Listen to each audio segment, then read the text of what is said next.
Bismillahirrahmanirrahim. Assalamualaikum warahmatullahi wabarakatuh. Alhamdulillah wahdahu wassalatu wassalamu ala man la nabiyya ba'da wa sallallahu alaihi wa ala alihi wa ashabihi ajma'in, amma ba'du. Alhamdulillah, Bapak, Ibu-ibu, jamaah Masjid Fatahillah Pasar Tanah Abang Blok B yang saya cintai karena Allah Subhanahu wa taala. Sebagaimana dalam kajian rutin kita setiap hari Sabtu pekan ketiga dalam serial kajian Tibbun Nabawi dan Kedokteran Arab Klasik, tema kita pada kesempatan hari ini terkait dengan ibadah kita di bulan Ramadan. Tema atau judul manfaat bulan puasa. Terkait dengan manfaat, tidak luput dari nama-nama Allah Subhanahu wa taala. Di antaranya Al-Hakim, Allah Maha Bijak. Dengan kebijakan Allah, Allah jadikan pada diri kita syariat puasa. Karena Allah sangat bijak. Allah tahu tubuh kita ada saatnya dipuasakan puasa dalam satu pekan, Ayyamul Bid, puasa Daud yang itu semua sunnah. Maka ada saatnya Allah wajibkan dalam satu tahun, yaitu puasa Ramadan. Nama Allah Subhanahu wa taala juga Asy-Syafi, Allah Maha Penyembuh. Allah menciptakan tubuh kita ini cocok dengan nama Allah Al-Khaliq, Allah yang menciptakan diri kita. Allah juga Asy-Syafi, menyembuhkan diri kita. Di antaranya Allah sembuhkan kita penyakit-penyakit yang ada pada diri kita, baik penyakit medisnya atau non medisnya, karena fisiknya ataupun psikisnya, akutnya ataupun kroniknya. Ternyata puasa jadi salah satu solusi. Allah ingin sembuhkan diri kita. Juga nama Allah Ar-Rahman, Ar-Rahim, Allah Maha Pengasih, Maha Penyayang. Dengan syariat puasa bukanlah untuk menyiksa diri Anda, tapi dengan syariat puasa untuk mengobati tubuh Anda, mengobati penyakit hati, mengobati rohani, juga menggugurkan dosa-dosa kita. Berapa banyak di antara manusia yang sakit gara-gara dosa mereka, dari makanan haram, minuman haram, dari perbuatan maksiat mereka, sehingga Allah timbulkan penyakit. Juga termasuk nama Allah Al-Alim, Allah Al-Khabir, Allah Maha mengetahui bahkan detail-detail perkara diri kita. Allah tahu. Allah tahu sel tubuh kita, Allah tahu semua organ tubuh kita. Dan Allah jadikan pada diri kita puasa, ya, karena Allah tahu diri kita membutuhkan puasa. Allah jadikan pada tubuh kita kadang sakit karena sebagai peringatan atau alarm bahwasanya kita sudah mendolimi diri kita, atau juga bisa karena dosa kita. Sekali lagi, ketika Anda sakit di bulan Ramadan, jangan salahkan takdir Allah, jangan salahkan syariat puasa, jangan salahkan bulan Ramadan, tapi salahkan diri kita. Kitalah yang salah. Juga seorang yang mukmin, imannya kuat, ketika diperintah oleh Allah, mereka pasti mendatangi perintah Allah dibanding mereka mendatangi urusan dunia. Allah Subhanahu wa taala berfirman dalam surat Al-Ahzab ayat 36, "Wa ma kana limu'minin wala mu'minatin idza qadallahu wa rasuluhu amran ay yakuna lahumul khiyarah min amrihim." Mereka lebih mengutamakan perintah Allah dan Rasulnya daripada urusan dunia. Ketika mereka diperintah tidak boleh makan dan minum dari ba'dal fajr sampai maghrib, mereka mentaati perintah Allah. Ketika mereka tidak boleh melampiaskan syahwat kemaluannya dari ba'dal fajr sampai maghrib, mereka mendengarkan Allah dan Rasulnya. Ketika mereka enggak boleh berbuat maksiat, riba, namimah, dan mereka mentaati Allah dan Rasulnya. Rahimanallah jami'an, manfaat puasa kita bagi menjadi dua di waktu yang sangat sempit ini. Yang pertama, manfaat puasa dari sisi agama, dari sisi ukhrawi, dini. Dan yang berikutnya, manfaat puasa dari sisi duniawi, as-sihhi. Yang pertama dari sisi manfaat agama dan manfaat yaumul akhir. Yang pertama dengan puasa, manfaatnya adalah untuk meningkatkan ketakwaan Allah Subhanahu wa taala. Ini yang pertama dan yang utama. Sebagaimana Allah berfirman dalam surat Al-Baqarah ayat 183, ya ayyuhalladzina amanu kutiba alaikumusiyam kama kutiba alal ladzina min qablikum la'allakum tattaqun. Wahai orang-orang yang beriman, bayangkan Allah panggil Anda dengan sebaik-baik panggilan, padahal Allah yang menciptakan Anda. Kadang Anda punya atasan, punya bos. Si bos mentang-mentang dia menggaji Anda di pasar Tanah Abang misalkan. Kadang ada di antara bos tidak memperlakukan Anda sebagaimana manusia yang sama dengan si bos. Mungkin dia menganggap Anda lebih rendah. Mungkin Anda dipanggil dengan panggilan yang tak layak. Tapi Allah Subhanahu wa taala Raja yang merajai dari semua makhluk ini. Allah yang menciptakan diri kita juga, tapi Allah panggil Anda dengan sebaik-baik panggilan. Ini menunjukkan muamalahnya Allah Subhanahu wa taala kepada hambanya sangat bagus. Kadang ada di antara kita maksiat, kadang ada di antara kita lupa akan mengingat Allah, tapi Allah panggil kita, ya ayyuhalladzina amanu. Bayangkan, kutiba alaikumusiyam, telah diwajibkan atas kalian untuk puasa. Sebagaimana siapa? Orang-orang sebelum kalian puasa. Orang ahlul kitab juga puasa, Yahudi, Nasrani, mereka juga puasa. Tapi puasa ala mereka tidak seperti puasa ala Nabi. Puasa ala Nabi, syariat yang dibawa Nabi dari semua syariat termasuk puasa, itu untuk melengkapi syariat-syariat yang sebelumnya, untuk menyempurnakan syariat yang dibawa para nabi sebelumnya. Orang Yahudi dan Nasrani ketika puasa gak ada syariat sahur, tetapi Anda dianjurkan oleh Nabi untuk sahur. Syariat umat-umat sebelumnya Yahudi Nasrani ketika buka puasanya ketika bintang bermunculan. Sedangkan Nabi SAW mengajarkan buka puasanya kita disegerakan. Adzan berkumandang, matahari terbenam, langsung buka, gak diakhirkan. Sahurnya juga harus ada makan sahur, gak boleh gak sahur. Barang siapa meninggalkan sahur dengan sengaja, dia telah menyelisih sunnah Nabi, bahkan dia telah menyerupai ahlul kitab. Karena Nabi bersabda, man tashabbaha biqaumin fahuwa minhum. Nah, ini pertama yang dimaukan dari puasa kita adalah taqwa Allah, menjauhi semua larangannya, mendatangi semua perintahnya.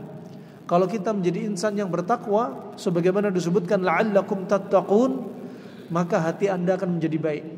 Ketika hati atau jantung Anda menjadi baik, maka semua organ tubuh bakal ikut baik. Ruh juga bakal membaik. Yang kedua, kasrun nafs. Yang kedua, kita merasa hina dan rendah di hadapan Allah Subhanahu wa taala. Bayangkan sebelumnya kita banyak makan sampai kenyang. Sebelumnya kita sering minum sampai tidak ada jalur minum lagi, air minum lagi untuk bisa masuk. Sebelumnya kita sering mendatangi syahwat kita kepada istri kita. Di bulan Ramadan ini semua di stop. Kenapa? Sebagai wujud inkisar. Kita betul-betul menghina di hadapan Allah Subhanahu wa taala. Semua dunia di stop. Yang tadi banyak makan, sekarang gak boleh banyak makan. Siang Ramadan gak ada makan, gak ada minum, gak ada urusan perempuan, gak boleh ghibah, gak boleh namimah, gak boleh melihat yang haram, yang gak boleh ngefitnah saudaranya, gak boleh berbuat zalim. Demikian, ini manfaat puasa agar kita ingat. Anda yang biasanya makan sampai kenyang, biar ingat ketika siang Ramadan merasakan bagaimana orang miskin lapar.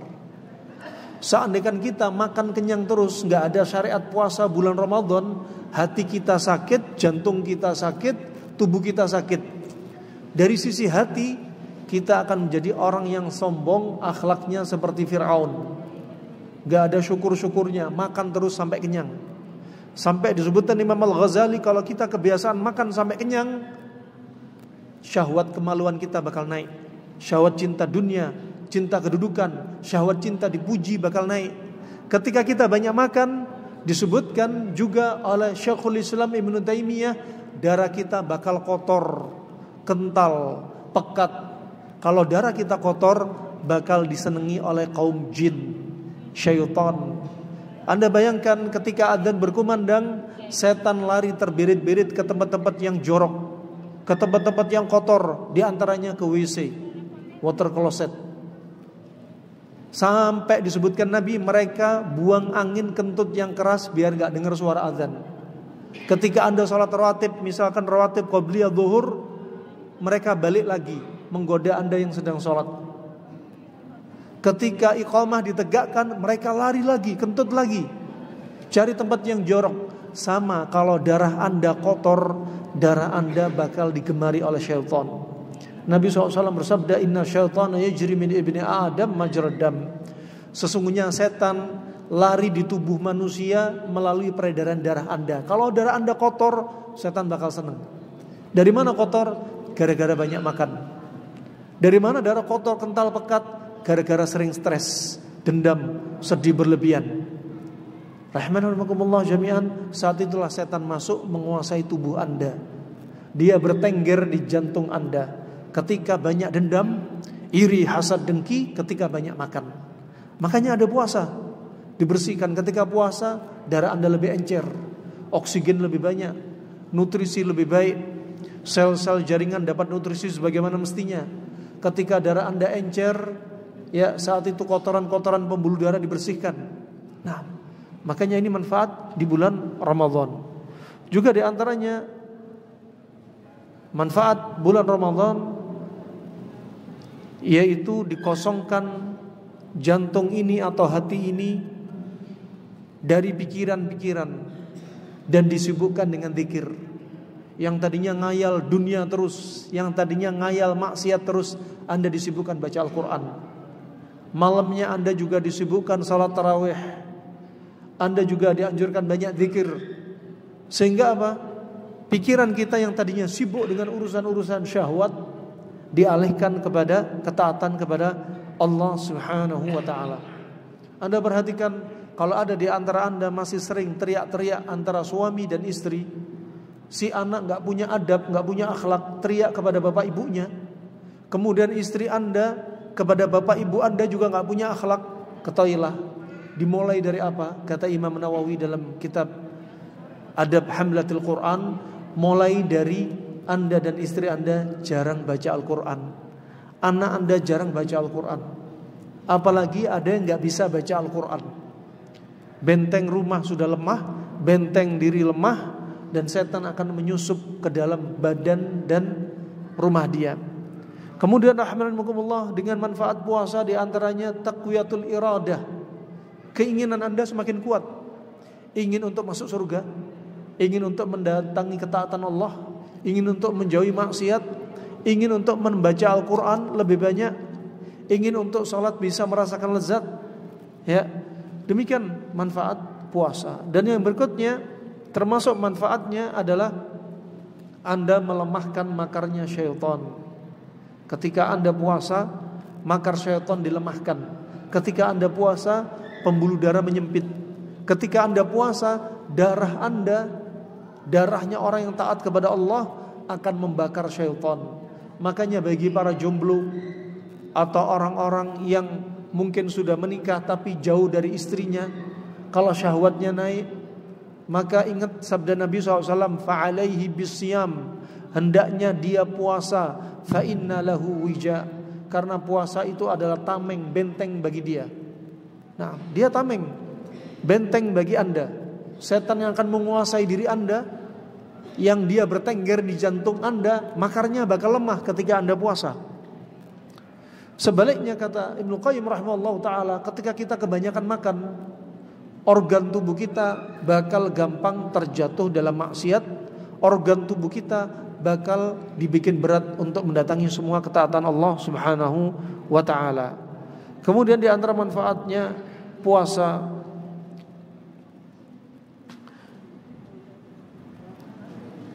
bahwasanya ditutuplah pintu neraka, dibukalah pintu langit, dibukalah pintu surga.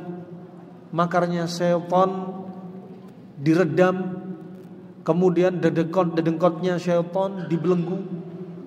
Kemudian dibukakan untuk Anda pintu syafaat, di antaranya bagi mereka yang membaca Al-Quran. Dibuka bagi Anda pintu amalan saleh, di antaranya banyak infak sedekah. Nabi SAW bersabda, afdalu sadaqah sadaqatun fi Ramadan, sebaik-baik sedekah di bulan Ramadan. Allah juga berfirman, wa ma anfaqtu min syai'in fa huwa yukhlifuh. Apa yang Anda infakkan dari sesuatu itu, walaupun sedikit, Allah akan ganti. Dari Nabi SAW, dari riwayat Imam Bukhari, disebutkan Abu Hurairah, beliau bersabda, ma naqasat sadaqatun min malin, tidak akan berkurang harta yang sedang Anda infakkan. Nah, begitu pula malaikat di pagi hari turun, 2 malaikat. Satu malaikat ketika menyaksikan Anda sedang infak, sedekah, sembunyi-sembunyi sampai tangan kanannya infak sedekah, sampai tangan kiri enggak tahu apa yang diucapkan malaikat, mendoakan kepada Allah Subhanahu wa taala. Allahumma a'ti munfiqan khalafa. Ya Allah, berikan orang yang berinfak ini ya Allah ganti yang sangat banyak. Adapun ada orang yang wayaqbiduna aydiyahum, yang menyimpan hartanya, mengikat hartanya erat-erat, enggan untuk infak sedekah, enggan untuk memberikan makan kepada saudaranya, enggan untuk membantu saudaranya. Malaikat yang satunya mendoakan, Allahumma a'ti mumsikan talafa. Ya Allah, berikan kepada orang yang pelit ini ya Allah malapetaka dan kecelakaan. Makanya Nabi SAW juga bersabda, dawaw mardhakum bis sadaqah, obatilah penyakit Anda dengan sedekah. Sebagian orang kalau urusan makan gak peduli makan berapa. Kalau urusan beli rokok gak peduli berapa. Kalau urusan beli pakaian, beli hobinya, sepeda, motor, dia gak peduli. Tapi ketika ada kotak amal infak berjalan, dia sok cuek. Ketika ada saudaranya kelaparan, dia sok cuek. Hati-hati rahimakumullah dari sifat asyuh. Asyuh itu derajatnya lebih bakhil daripada bakhil. Di atasnya bakhil namanya syuh. Rahimakumullah jami'an barakallahu fikum. Adapun berikutnya kita kupas fawaid as-saumi at-tibbiyah. Keutamaan puasa, manfaat puasa dari sisi ilmu kedokteran, dari sisi ilmu kesehatan. Yang pertama, puasa ini punya manfaat yang sangat banyak dengan izin Allah Subhanahu wa taala untuk mengobati sekian banyak penyakit. Untuk mengobati sekian banyak penyakit. Di antaranya dengan Anda puasa, yang diistirahatkan pertama kali oleh tubuh kita adalah jantung. Ketahuilah jantung termasuk organ yang paling lelah. Bayangkan dari waktu Anda usia 3 minggu, 3 pekan, Anda di dalam kandungan ibu Anda, Allah sudah ciptakan jantung. Beberapa pekan kemudian jantung mulai berdenyut, berdetak. Walaupun roh belum dimasukkan, dia hanya sebagai sistem sirkulasi. Ketika usia 120 hari, Allah mulai jadikan roh ini dimasukkan kepada si janin. Mulai waktu itu sampai detik ini jantung Anda gak pernah istirahat. 1 detik pun jantung Anda gak pernah istirahat. Istirahatnya jantung hanya istirahat sebagian. Tapi kalau organ yang lainnya, dia ada yang istirahat sebagian, ada istirahat total. Tapi untuk jantung gak berlaku istirahat total, adanya cuma istirahat sebagian. Seandainya jantung Anda istirahat total, niscaya Anda gak akan bernafas. Bayangkan ketika Anda punya kendaraan, dari Jakarta Anda berangkat sampai ujung Jawa, katakan Banyuwangi. Anda berkendara motor atau mobil, akan ada saatnya Anda berhenti di rest area. Akan ada saatnya mobil diistirahatkan. Akan ada saatnya Anda istirahat makan dan minum. Tapi jantung Anda demi Allah gak pernah istirahat. Bayangkan kalau jantung Anda diforsir dengan lelahnya urusan makan Anda. Makan, ya, padahal dengan makan itu jangan dipikir jantung gak lelah. Jantung mensupport pembuluh darahnya ke pencernaan. Ketika pagi hari, ketika ginjal juga mencuci racun, menyaring racun, liver juga mencuci racun, saat itu jantung dia mensupport darahnya ke organ-organ tersebut. Makanya seringnya Nabi sahurnya kurma, tidak sahur yang berat-berat. Padahal Nabi bisa, kalau ada kambing, ada onta, ada tepung, Nabi juga ada tharid, ada gandum, Nabi juga ada. Tapi yang lebih dipilih Nabi SAW kurma. Ternyata rahasianya apa? Dari ba'dal fajar sampai maghrib, tubuh kita paling lelah untuk membersihkan racun. Kalau sudah lelah, jangan dikasih PR menu sahur Anda yang memperlelah. Lihat sahurnya Nabi Kurma, itu pun mendekati adzan. Sekitar seseorang membaca Al-Quran 50 ayat. Gak terlalu panjang, gak terlalu pendek, gak terlalu cepat, gak terlalu lambat. Dari hadis Anas bin Malik riwayat Imam Al-Bukhari. Katakan kalau kita konversi kepada waktu, menit di zaman kita, sekitar 15 menit atau 20 menit sebelum adzan, katakan Nabi itu makan kurma. Ya, fa inna rahmanakumullah jami'an. Allah juga berfirman, wabil ashari hum yastaghfirun, dan di waktu sahur mereka banyak istighfar. Bukan di waktu sahur banyak makan sahur. Selama ini mindset kita keliru. Untuk kuat puasa harus sahur banyak, keliru. Padahal Nabi bersabda, bihasbi ibni Adam ukulatin hatta yukimna sulbah. Cukuplah anak Adam makan beberapa suap sampai tulang punggung tegak. Inilah kebutuhan makan primer Anda. Mau ketika makan di bulan Ramadan atau di luar Ramadan, ketika sahur, buka, ataupun ketika sedang tidak puasa. Nih, makan berapa suap sampai tulang punggung tegak. Gak harus makan disebutkan 4 sehat 5 sempurna dan sebagainya. Rahimanakumullah jami'an. Jantung ini bakal lelah. Tapi ketika Anda puasa, jantung lebih nyaman, enteng. Yang tadinya Anda gak puasa, makan sampai kenyang. Lihat, kebiasaan mereka jalan 10 langkah sudah ngap. Naik turun tangga rasanya dada sudah sesak. Bahkan kalau Anda tanya, coba kalau Anda masuk ke rumah sakit jantung, Anda tanya kepada para penderita penyakit jantung, Pak, Bu, gimana perasaan Anda ketika puasa Ramadan? Apakah jantung Anda lebih berat apa lebih ringan? Semua bakal menjawab, demi Allah, jantung saya lebih nyaman ketika saya puasa. Kenapa? Karena dia lelah ketika gak puasa. Jantung sudah lelah. Coba Anda pergi ke rumah sakit hemodialisa, cuci darah. Anda tanyakan kepada mereka, ketika Anda puasa, Anda lebih nyaman gak? Gatelnya berkurang gak? Yang tadi saking kotornya darah, ginjal sudah rusak. Mereka kalau gatel karena racun di bawah kulit, gula di bawah kulit, sampai mereka pakai sikat baju digosokkan, sampai ada yang pakai sikat kawat dibiarin rela sampai luka. Coba kalau mereka di bulan Ramadan Anda tanya, lebih nyaman apa lebih gak nyaman ketika bulan Ramadan? Mereka pasti bilang nyaman.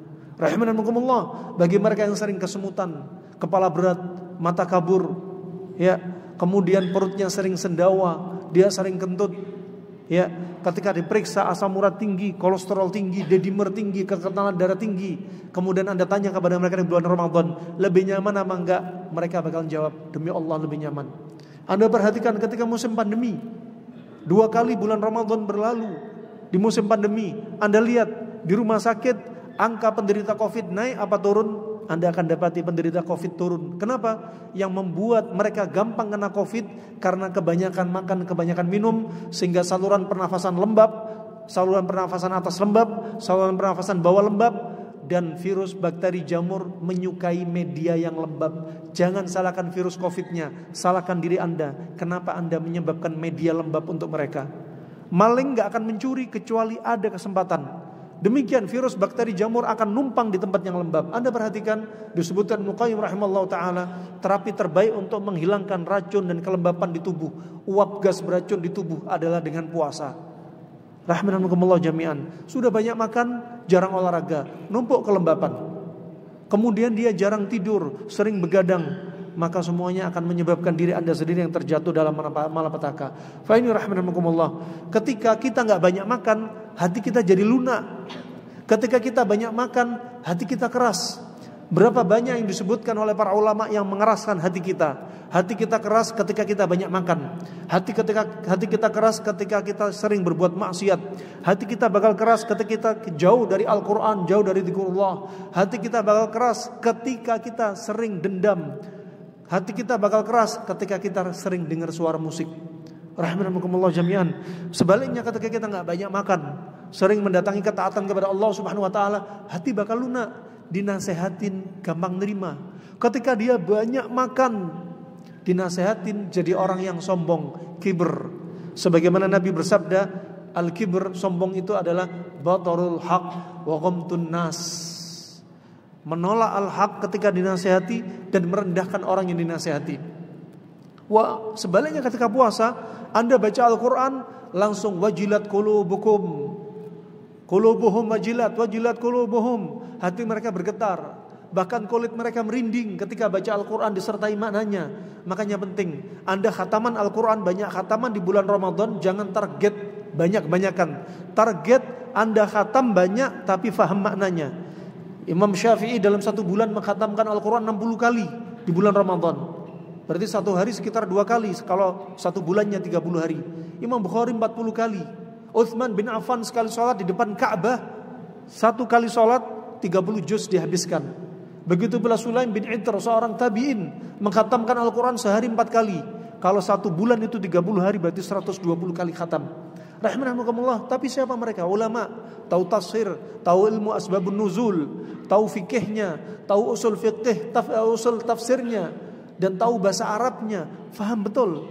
Kalau Anda gak faham bahasa Arab, jangan sampai Anda mentarget banyak-banyakan khatam tapi gak faham maknanya. Man qara'a al-Qur'an wa lam yafham makna faka'annahu rajulun a'ma. Barang siapa baca Al-Qur'an tapi enggak faham maknanya, dia seperti orang yang buta. Bagaimana ngambil manfaatnya? Nabi SAW juga bersabda, asal hukumnya Anda enggak boleh khatamkan Al-Qur'an kurang dari 3 hari, asal hukumnya. Kecuali ketika Anda di bulan yang suci, kecuali Anda berada di tempat yang suci, yang pahalanya dilipat gandakan. Nabi SAW bersabda, man qara'a al-Qur'an aqall min 3 la yafqa man qara'a al-Qur'an aqall min 3. Gak akan faham orang yang baca Al-Quran kurang dari 3 hari. Rahimahumullah jami'an. Demikian ketika di bulan Ramadan, hati Anda jadi lunak. Baca Al-Quran, langsung hati ini bergetar, kulit merinding. Baca Al-Quran, langsung air mata ingin bercucuran. Baca Al-Quran, langsung rasanya yang tadinya dada dipenuhi penyakit hati, dia langsung sirna. Yang tadinya dia banyak ketawa, saat itu dia lebih banyak menangis. Hati dia lunak. Ketahuilah kalau hati keras dinasihatin sering nolak. Kalau hati keras mendengarkan tentang ancaman-ancaman dari neraka, janji Allah surga, dia nggak ada efeknya. Kemudian yang berikutnya setelah hati terkait dengan darah. Ketika puasa, darah Anda akan apa? Tantafi minhu zawaid minasyuhum wad-duhun wat-tasammumat wal-hamudat. Ketika Anda puasa, maka saat itu darah Anda dibersihkan. Dibersihkan dari apa? Hamudat, asam-asam, termasuk asam urat, termasuk lemak-lemak, kolesterol, termasuk LDL, termasuk trigliserid. Kalau Anda kebanyakan gorengan, percuma kalau misalkan Anda puasa mencuci racun dari ba'dal fajar sampai maghrib, buka puasa Anda dimulai dengan racun. Padahal sudah dicuci racunnya oleh Allah Subhanahu wa taala tubuh ini. Anda minum es sirup. Padahal ditulis di sirup, awas, sirup ini jangan diberikan kepada anak di bawah usia 3 tahun. Apakah Anda boleh? Enggak boleh. Kalaupun boleh, sesekali saja. Nah, Anda konsumsi subhanallah goreng-gorengan yang subhanallah digoreng dengan minyak yang sudah warnanya hitam. Bayangkan. Allah sudah berfirman, "Fal yanzuril insanu ila ta'ami." Manusia, lihatlah makanan yang Anda makan. Ini perintah dari Allah Subhanahu wa taala. Ya, fa barakallahu fikum, maka darah itu dibersihkan. Kalau kita kebanyakan tepung, banyak gorengan, pembuluh darah bakal kaku. Kalau Anda banyak lemak, banyak santan, pembuluh darah bakal banyak plak. Kalau Anda kebanyakan gula, kebanyakan garam, kebanyakan nasi, kemudian pembuluh darah Anda dipenuhi selain kaku, plak, kemudian dipenuhi darah yang kental pekat. Ketika tensi Anda naik, wah ini membahayakan, diantaranya bisa menyebabkan stroke hemoragik, stroke sampai pembuluh darah pecah. Rahimahumullah jami'an, tadabburi. Ini manfaat puasa di bulan Ramadan. Darah Anda dibersihkan. Ketika Anda puasa, darah lebih encer, oksigen lebih banyak, nutrisi lebih bagus. Ketika Anda puasa, darah ini ternyata leukosit naik untuk membunuh virus, bakteri dan sebagainya. Nah, fa barakallahu fikum, selain darah, daging, otot-otot kita bakal dibersihkan dari apa? Kelembapan-kelembapan, kotoran-kotoran. Ya, sumbatan-sumbatan akan dibersihkan, termasuk sumbatan di usus, termasuk sumbatan di kandung kemih, ya, saluran perkemihan, sumbatan-sumbatan di pembuluh darah, termasuk kotoran-kotoran di paru-paru dibersihkan. Ya, yang ada peredaran darah besar ke seluruh tubuh, ada peredaran darah kecil dari jantung ke paru-paru, ditambahi Anda baca Al-Quran, mendatangi ahkam-ahkamnya, tajwidnya, Anda baca Al-Quran dengan baik, kapan tarik nafas, kapan lepas nafas. Kata Ibnu Qayyim, itu olahraga terbaik untuk paru-paru. Alam nashrah laka sadrak, dibikin dada kita ini lebar. Rahimani wa rahmakumullah jami'an. Lebar dari sisi maknawi, lebar dari sisi hissi. Dari sisi maknawi kita jadi orang yang legowo, kita jadi orang yang sabar, kita jadi orang yang semakin taat kepada Allah Subhanahu wa taala. Rahimakumullah, berikutnya terkait dengan kibit hati, liver. Ya. Hati ini adalah al-ma'mal al-kabir al-muta'addid al-khasa'is yaqumu biwadha'ifi dunama ijhad, di mana dia tempatnya bekerja yang pekerja paling berat, menghancurkan lemak, menghancurkan protein, ya, menghancurkan gula-gula, disitulah di liver. Makanya ketika Anda banyak makan, liver bakal lelah. Ketika Anda sering konsumsi air berlebihan, liver yang seperti api, Anda bakal guyur, jadi lemah. Ketika Anda sampai habis makan, habis sahur, habis buka, tidur lagi, habis makan malam langsung tidur, maka liver akan lemah. Kenapa ada fatty liver? Karena liver sudah lemah. Ya, kenapa ada sumbatan sampai timbul mata kuning, jaundice, icterus? Karena liver sudah lemah. Timbul sumbatan antara empedu dan liver. Rahimakumullah, ulama ada ketinggalan zaman. Dari zaman Imam Syafi'i, ya 100-an 200 Hijriah, mereka sudah membahas ilmu kedokteran, ilmu pengobatan. Bapak ilmu kedokteran sebenarnya bukanlah Ibnu Sina, tapi banyak yang mendahului Ibnu Sina. Rahimakumullah jami'an. Maka liver saat itu ketika puasa diistirahatkan. Liver betul-betul membersihkan racun. Anda lihat ketika ada orang sakit, kenapa orang sakit gak nafsu makan? Kenapa orang sakit lidahnya pahit? Itu sebagai alarm liver sedang lemah. Makanya Anda gak dianjurin banyak makan. Salah kalau ada orang sakit disuruh banyak makan. Ketika ada orang sakit justru gak boleh banyak makan. Bukan berarti disuruh puasa. Makan tapi seperlunya, makan tapi sedikit. Ini rahmatullah. Dalam satu hadis yang disebutkan dalam riwayat At-Tirmidzi, walaupun hadis ini dilemahkan oleh Imam Al-Bukhari, Imam Nawawi dan Syekh Muqbil, tapi Syekh Albani mensahihkan. Seakan hadis ini lemah, enggak bisa nisbat kepada Nabi, tapi maknanya benar. Seakan hadis ini sahih, maka itu mukjizat dari Allah kepada Nabi SAW. Yang bunyi lafaz hadisnya, la tukrihu mardakum bi ta'am wa syarab, fa inna Allah tabaraka wa ta'ala yut'ihum wa yusqihim. Jangan paksa orang sakit untuk makan dan minum. Lihat, orang sakit jangan dipaksa makan, jangan dipaksa minum. Orang sehat pun kalau nggak suka makan, nggak nafsu, jangan dipaksa makan, jangan dipaksa minum. Sebagaimana hadis Maimunah radhiyallahu anha, riwayat Imam Bukhari, ketika Nabi SAW dihidangkan daging kadal Arab, lahmud dhab, Nabi nggak mau makan. Kenapa? Dia nggak suka dan dalam keadaan sehat. Ketika sedang sakit juga jangan dipaksa. Tapi kalau lagi sakit, jangan dipaksa puasa juga. Makanya Allah berfirman, "Man kana minkum maridan aw ala safarin fa iddatun min ayyamin ukhra." Barang siapa yang sakit, yang sakitnya itu membebani diri dia dan safarnya membebani diri dia, beban yang berat, maka hendaknya puasa diganti hari yang lain. Coba bayangkan. Jadi orang sakit pun lidahnya pahit. Ya, dia enggak nafsu makan. Kenapa? Liver lemah. Makanya diistirahatkan. Seandainya liver bisa bicara, dia bakal bicara. "Pak, Bu, jangan paksa saya makan, biar saya bersihkan racun di dalam tubuh Anda." Ini rahmanullah. Allah Rahman, Allah Rahim. Allah sangat sayang kepada kita. Makanya ketika Anda sudah mulai sembuh dari sakit Anda, tiba-tiba nafsu makan melonjak. Itu menunjukkan alarm pencernaan Anda sudah kuat, sudah siap lagi. Ini sepertinya bisa kami sampaikan karena sudah jam 1:03. Ya, semoga bermanfaat. Semoga Allah jadikan kita orang-orang yang kuat mendatangi perintahnya, menjauhi larangannya, kuat fisiknya untuk mendatangi ketaatannya, menjauhi larangannya. Semoga Allah istiqomahkan kita di atas al-haq. Semoga Allah terima puasa kita, Allah terima qiyamnya kita, Allah terima bacaan Al-Quran kita, Allah terima infak sedekah kita. Semoga Allah berikan taufik kepada kita untuk mendapatkan malam Lailatul Qadar, dan semoga Allah fatihkan kita dalam keadaan husnul khatimah. Amin ya rabbal alamin. Wabillahi taufiq wal hidayah. Subhanakallahumma bihamdika asyhadu an la ilaha illa anta astaghfiruka wa atubu ilaik. Wassalamualaikum warahmatullahi wabarakatuh.